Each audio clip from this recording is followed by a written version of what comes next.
Hello, and with that intro and the conversation about how we can use technology to address transnational crime, we're actually going to have a really robust conversation now about both the upsides of technology and what it can do for democracies, as well as the challenges. I'm honored today. We have a very robust panel, some very interesting guests, and this is really going to be about the conversation that the good news is technology is democratizing the world. The bad news is technology is democratizing the world, and it raises interesting questions about how that super empowers people, both those who will use it for good ends as well as less than good ends, and how do we actually adjust our governance structures, both within our borders and across borders, to address these issues. I'd like to go first to our guest, Melissa. Melissa, you've been a longtime friend of the Atlantic Council. You're doing a lot of great work. If you could real quick, one, both introduce yourself, and then two, tell us what are your thoughts about what are the key issues that we need to be thinking about when it comes to technology, defense, and the transatlantic relationship? Thanks, David.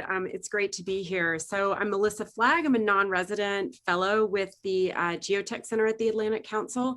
I'm also a senior fellow at the Center for Security and Emerging Technology, and most of my career has been in emerging technology in the Department of Defense in various ways. I think the thing that I'm most both concerned about and excited about, I guess simultaneously, is that we do have such a large awareness at the moment of technology and the role that it plays in our individual lives, in governance structures, in warfare. I mean, it's so palpable at every level of society now. People are talking about it, they're thinking about it. It's in so many popular magazines. I think one of the challenges and concerns I have is that historically, foreign policy and national security have really been the domain of elites. And especially in the United States, this has been something that we think about overseas. It's not something that we've thought about in the context of domestic policy. And I think we're in a moment now where we have a lot of concerns about the effect of technology. We have a lot of excitement, I think, at the state and local levels for how it could grow economies. But we don't really have as much legitimacy of how this is being used in the international space with our domestic populations as I think we used to have, or perhaps we didn't care as much about, and there wasn't as much of a need to care about it, I think, 40 years ago. The other thing I would say through the lens of this transatlantic relationship that's so exciting to me is that I think we often, at least in the United States, spend so much time talking about China that we forget that 50% of the global investment in research and development is not in the US or China. And that's over $1.1 trillion annually of R&D that's out there in the rest of the world. And the EU, when treated as a bloc, the EU 27, is a significant force. And in fact, when we look at the merged corpus of scientific literature at CSAT, we actually see that the EU produces more scientific literature annually than either the US or China. And so I think it's a really fascinating moment where perhaps we've stopped talking about our relationship with the EU as much as we used to. And I actually think it's a moment when we need to really reverse that trend and consider how much power we have when we are actually acting in concert.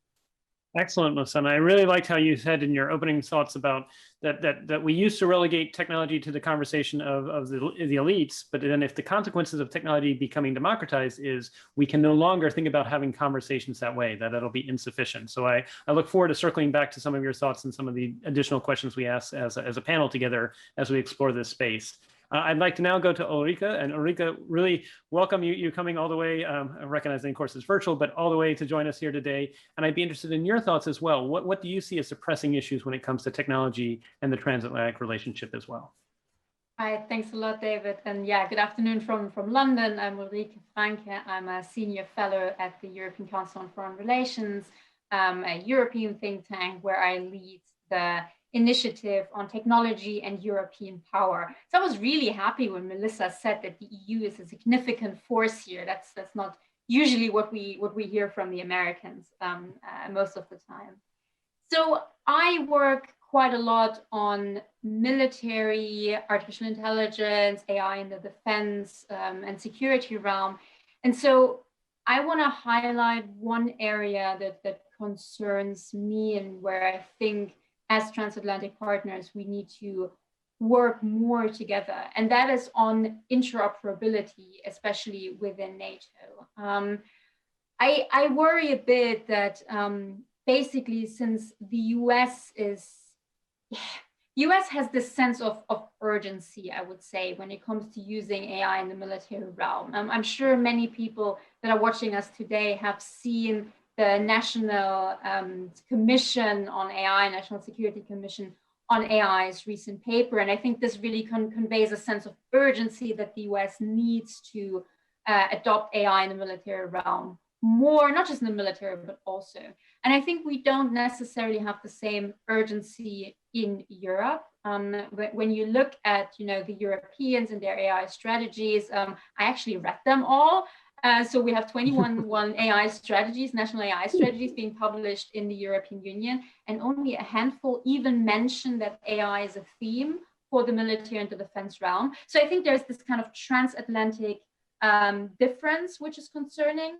But there's also the second element that within Europe, there are lots of different approaches. So as I said, 21 strategies, there are actually a few Europeans that really do care about this. I mean, France, most importantly, I'd say France really is the leader when it comes to thinking about AI and tech in the defense and security realm. They have a military AI strategy as so far only European country. And then you have countries such as Germany, which is much more kind of reluctant to engage, and a lot of countries that don't even take on this issue at all. And so I think this kind of picture emerges where we may get a problem within NATO if some allies kind of move forward and some, just don't. And I don't want to see a situation where we have interoperability problems. And I really do believe that the military AI realm is an area in which the transatlantic partners can actually work together really nicely. I mean, not to say that there aren't controversial topics, of course,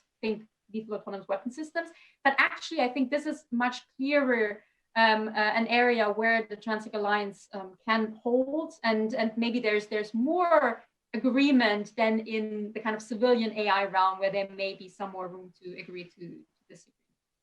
I really like that point, Ulrike, because I was in Afghanistan in 2009, and it literally took 1 week for things to go from US information systems to coalition information systems, which is not a really good situation to be in. And that was just information, let alone having interoperability across technology platforms. And you hit the nail on the head as well, that in some respects, it's easier if you're an autocracy because you don't have to worry about interoperability. You just say, this is a de facto standard. If you don't like it, you're either fired or imprisoned. Whereas here, we have to do a consensus. And so I'd be interested in your thoughts real quick before I go to Laetitia for her additional thoughts as well. Are there signs or proof points where you see where maybe we could actually move forward together in these space, or what's giving you hope in this area real quick? Yeah, what's giving me hope is that NATO has definitely taken this on. So we, as many here may know, there is a NATO strategy on this specifically in the making, and I'm definitely waiting for that. So that gives me hope. What also gives me hope is that I think within NATO and within the MODs, people have understood that there are a few kind of low-hanging fruits, if you like. I'm specifically thinking about things like, logistics, sustainment, where I think it's relatively easy to work together. These aren't particularly controversial. It definitely helps interoperability. So I think that gives me hope. And I mean, the transatlantic relationship has its up and downs, no question about it. And there are, areas where we may agree to disagree. I don't think the military realm is necessarily one of those. I think there is quite a lot of convergence there. Again, lethal autonomous weapon systems may be an exception here, but overall, I think this is an area where working together transatlantically is actually, should be possible. Excellent. Well, thank you. And now, Laetitia, recognizing you've done a lot of work in this space as well, and literally about space as well, I'd be interested in your thoughts about what are the most pressing issues for technology, defense, and the transatlantic relationship as well. Thanks. I support emerging technology through my entrepreneurial activities, and I'm also an advisory board member of the Truman National Security Project. And so let me add 3 ideas to the great state of play that Melissa and Ulrike just painted for us. And I was particularly, it was music to my ear to hear Ulrike mention the sense of urgency. I think this is so critical. But I think that amongst what should be guiding this important transatlantic work on emerging technology, first, we need to come up with a framework of norms and values guiding the development of this technology that is innovation friendly. Second, a key pillar of the transatlantic strategy around emerging technology should be in aggregating innovation capabilities so we can better address shared challenges, in particular in areas where no single nation can meet these challenges alone. Third, and finally, we need to work together to figure out effective technology protection with regards to both investment screening process and export control, and to work together to regain the initiative in global tech competition.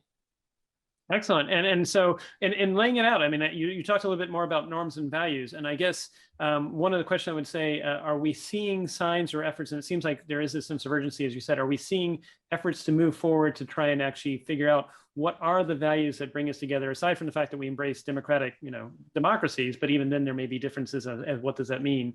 Are you seeing opportunities to actually try and work towards those norms and values? I'd be interested. Yeah, I think there are opportunities. I think that framework really needs to be innovation friendly, and how we get there is that it should be guided by shared values that we think ought to be unwavering, but it needs to stipulate standards which we'll need to be able to review because they'll eventually become obsolete, and it must be non-prescriptive in terms of the methodologies to reach those standards. Of course, we'll also need to see a legal framework in place so we can advance the responsible use of these technologies. But I think we're seeing, some advancement in the field of digital identity, and there will be a lot more in the next few years. And that's very encouraging because it will greatly streamline that framework in terms of data governance and data privacy, which are key sticking points. And finally, I'd say that getting to a comprehensive framework will raise conundrums and lead to difficult conversation, and it will be critical to ask ourselves foundational questions. For example, if Russia and China do not ban AI from any systems, but we do, where does it get us, and what type of situations might we be faced with? Excellent. And what I really like about how you said about focusing on digital identity as an early sign and things that we can move forward with our partners with the Future of Europe Center at the Atlantic Council, the GeoTech Center, which we've been focusing on how data and technology impacts geopolitics. We have a commission report that has bipartisan support, which I know bipartisan support in the United States can sometimes be hard to find, but it's coming out on May 26th, which actually is going to put forward at least 7 different areas, including space, global health, secure communications, digital economies, and more. And so we look forward to sort of helping to advance that conversation because, as you said, there are some proof points with digital identity. There may also be some proof points with supply chains because we've realized with COVID-19, supply chains are fragile, that we can move forward. Melissa, I'd like to go to you, and not to put you on the spot, but you've played a role both with serving in federal government in the United States with the Department of Defense, but you're also an advocate, as you said, for a domestic agenda. Are there ways that we can link those that are focusing on domestic challenges we have here at home and bridging between the heartland and urban environments with what's also going on in Europe, and actually singing sort of almost like doing 2 things at once? Can we do both domestic efforts as well as international efforts when it comes to tech? I absolutely think we can. In fact, lots of our states have individual relationships with all kinds of different countries. And so I think it's actually easier if we try to bring them in together for all of these countries that are bombarded by delegations from states.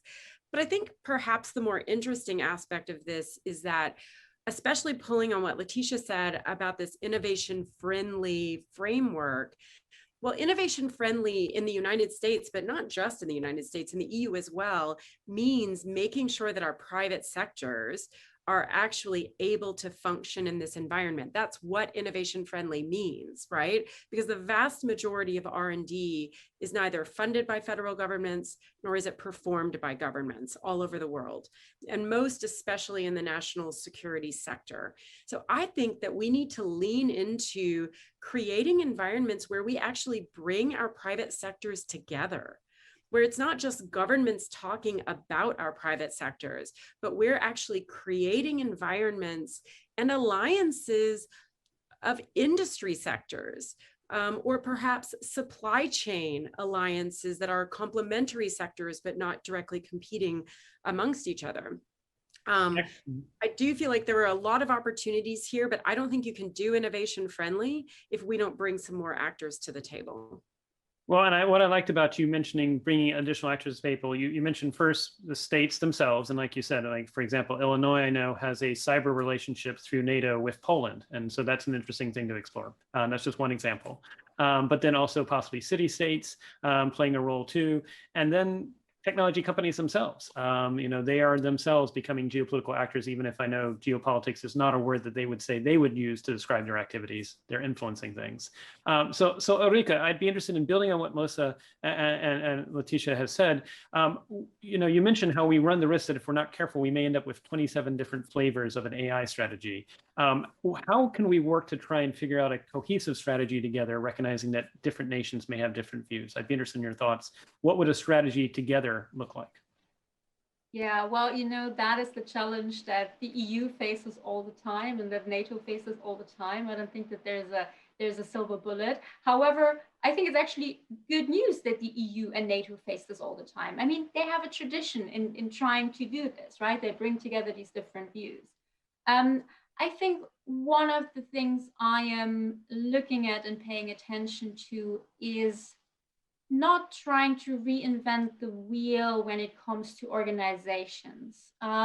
We've seen in the last few years, a lot of new forums being created that include some Europeans, some Asian countries, some leaders, if you like, from different regions. And while I understand what the logic is behind bringing these together, I think from a European point of view, from an EU point of view, but also from a NATO point of view, I think we need to be careful to not kind of replicate too many forums where then we have some NATO countries and some EU countries involved, but not others. So I guess what I'm saying is that, let's use the forums we have that have a history of working well, most importantly NATO in the military realm, and then the EU in other other trade and economic areas, and let's not try to replicate too much different forums and organization, because that's not going to be helpful and going to contribute to yet another fragmentation between partners. Well said, and I appreciate that. Agreed. Let's figure out ways we can work together as opposed to fragmentation, because fragmentation will always be a risk, but we can figure out how we can move together. And maybe, Laetitia, I'd be interested in your thoughts, because I noticed behind you, of course, you have a photo of Earth from the moon, space, which, is this, supposedly the final frontier, who knows? But regardless, space, what can we do together in terms of space technologies between Europe and the United States as well, and other partners as well, such as Canada and other alliance partners? So on the space front, I think the Artemis Accord is really a great opportunity for us to come together. There is, in fact, a spotlight by the lead for all international development for NASA a little later in the program. So if you permit, I will set aside the space question because I think our audience will get that through the spotlight. But I think you're talking about new frontier. And one idea I had brought up is the idea to aggregate innovation capabilities. And I think there's a great new frontier where we can do that, which is the digital ocean. And it's a concept that I'm really excited about, that I think is prime for strong transatlantic collaboration. Essentially, think of it as a vast network of sensors from seafloor to surface, creating an interconnected mesh of immediate data and communication that could uniquely afford us the capacity to meet growing challenges we have in the maritime domain, including new threats like those to our undersea water cables that could disrupt the global economy, but also cripple command and control of the NATO alliance. Now, against this gloomy image, imagine bringing together unmanned system, artificial intelligence, big data, blue tech, such as maritime robotics, including those powered by wind, wave, and solar. So we're able to see our oceans and leverage these emerging technologies to mitigate climate change, to protect undersea cables, to safeguard essential supply chains and strategic waterways. So that's the digital ocean concept, one that no single nation can achieve alone, but can be achieved in a transatlantic framework, which NATO as a lead with significant consultation with the EU and UN, would do extremely well. And I think it's a great use case of what those new frontiers are, where we can collaborate together, and how aggregating innovation capabilities is a winning formula and should be a critical part of our transatlantic strategy on emerging technologies. I love that. I love that for two reasons, Laetitia. One, as you pointed out, I mean, this is something that we have to do together. No one nation can do. The oceans themselves are international waters. And so thinking about how we address both the diplomatic aspects and the geopolitical aspects, and also the technology aspects, is going to be so key. And then two, you actually triggered some memories for me, because I actually had played a role with Dr. Robert Ballard back in the 1990s of all times, after he had found the Titanic. And it seemed at the time, the 1990s, was, the oceans were the next place that we were going to go to explore, and then somehow we got distracted. So maybe we need to renew that sort of passion for exploring the oceans together. So I appreciate you sharing that. And Ulrike, building on what Laetitia shared, it was really about this idea that it's AI meets the Internet of Things, meets robotics. Recognizing, we don't have anywhere enough time to probably grapple with this subject, but I'd be interested in at least your markers on, if we were to try and figure out a way to approach this together, dare I say the word regulation, or at least some governance of these different technologies, let's say for robotics, how might the Europe and the United States work to try and make sure that we aren't fragmenting, for example, but instead working together? Yeah. I don't know whether I have a great answer to that, other than, I mean, the conversation that we are having right now is, part of making sure that this happens. I think now that, or as the new US administration took power, they reached out quite a bit to Europeans, and Europeans, especially the EU, made some proposals in terms of, committees of the EU and the US working together. So I think that's what's needed, basically, conversations. I don't think we're going to come up with a real transatlantic regulation on any of these tech topics anytime soon. That seems, that's quite a big thing to do. The EU just put out the kind of first, it's not quite a draft, but a kind of first step when it comes to an AI regulation. That's already really difficult, and the EU is a trade union and can work together. So I don't think that we can do quite as much together. I think real kind of legal regulation is going to be hard, but still there can definitely be certain norms and rules that we write down and agree upon, again within established formats, as much as possible. And yeah, I think this is actually slowly happening. As I was saying at the beginning, I think the sense of urgency that the US feels isn't quite the same in Europe. I think, of course, a lot has to do with the competition from China, but Europe is increasingly taking this on as well. So yeah, I think in a way, this conference, to some extent, this panel is hopefully helping with making this possible. Well, thank you for that. And I do like your view, which is we have to also recognize that, again, individual nations, as much as we want to collaborate, we also have to think about our own economy. We have to think about our own populations. It's this interesting challenge of, we want democracies to work together, but they also are ultimately responsible to their own people. And they're in the interesting knot in which we find ourselves in. So I'm being told by the producers that we actually have to shave off about a minute and a half. So we're now going to go to the lightning round, and I'm going to go in the reverse order that we started. So I'm going to go first to Laetitia, then to Ulrike, and then to Melissa for the close. But this is in about 2 to 3 tweet length answers. What would be 2 or 3 action steps that you would recommend that we take together? And so Laetitia, I'll go to you first. What would you recommend that we think about as we move forward together in this space? I would recommend we ensure we build an innovation-friendly framework, that we create a flexible emerging technology coalition, that we prioritize aggregating innovation technologies, but also flexibility to ensure as fast a pace as possible, which we will need to meet these new geopolitical challenges. Well said. And what I like about that is, again, you've underscored the urgency, which I think is what we're all saying is without urgency, don't be surprised if we don't gather up the momentum necessary to move in this space. So thank you for that, Laetitia. Ulrike, I'd be interested in your thoughts. What would be your 2 to 3 takeaways for leaders in this space that we should consider? I've got 2. So number 1 is a tricky one, but I think it's definitely worth having the discussion about privacy and privacy rules within the transatlantic alliance. I mean, the idea is that, Europeans care more about privacy, although that seems a bit unfair, but this is definitely more a topic for them. But I think it's definitely worth discussing at the transatlantic level, especially because I think here the competition from authoritarian states, from China in particular, may actually help. I think that there may be more convergence on some of these democratic values, such as privacy, because of that. So I think this is something we need to take on, even though eventually, we may not end up at exactly the same place. I think that's fine. And my second recommendation is basically what I said at the beginning. In the realm of military AI, NATO has a big role to play. I think it should really take this on, focus on cooperation in the areas that are the least controversial. Again, I would put forward logistics, but there are others as well. And make sure that we kind of ease our way into, working on these things together, and, ensure that we can keep the interoperability within NATO alive.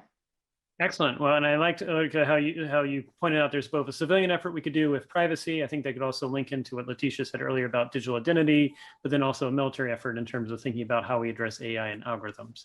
And so, Melissa, you get to bring it home for us. What are your 2 to 3 takeaways that we should think about as well? So I think the first thing I'd like to just pull a little bit on something Ulrike said, and that is this idea that there is a different level of urgency, and we don't have to force everyone to agree.